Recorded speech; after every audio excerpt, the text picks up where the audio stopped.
Hello students, welcome to விடி NEET academy. இந்த வீடியோவில் வந்து பார்த்தீங்கன்னா நம்ம மேக்னெட்டிக் ஃபீல்ட் ரிலேட்டடாக இருக்கக்கூடிய ஒரு கொஷினை டிஸ்கஸ் பண்ணலாம். Right, okay. இப்போ கொஷினை பார்ப்போம்.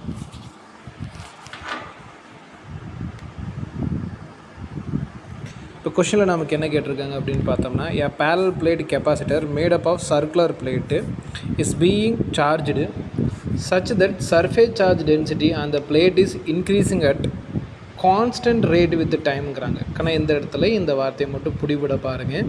Increasing the constant rate with time, எது? Surface charge density. அப்போ வந்து இந்த இடத்துல சார்ஜ் தான் கூடிக்கிட்டே போகுது. எல்லாருக்கும் இந்த பாயிண்ட் பிடிபட்டுருக்கும்.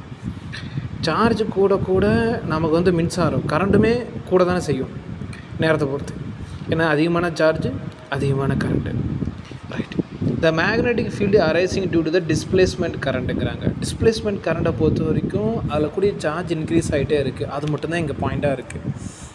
இப்போ நமக்கு தெரியணும், ஒரு வேளை டிஸ்பிளேஸ்மெண்ட் கரண்ட் வந்து பார்த்திங்கன்னா, இப்போ சார் இப்படி கொடுக்குறேன், இந்த இடத்துலேருந்து இப்படி நிறைய டிஸ்பிளேஸ்மெண்ட் கரண்ட் போகுதுன்னா, நீங்கள் இங்கேருந்து அதை பார்க்குறீங்க. இந்த இடத்துலேருந்து சார் வந்து பார்த்திங்கன்னா இப்படி காட்டுறேன்.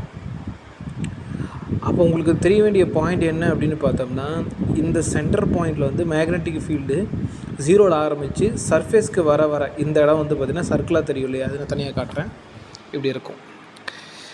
சென்டரில் வந்து பார்த்திங்கன்னா மேக்னெட்டிக் ஃபீல்டு அப்படியே ஜீரோவில் ஆரம்பித்து சர்ஃபேஸ்க்கு வர வர அதிகமாகி அதுக்கப்புறம் டிக்ரீஸ் ஆகும்.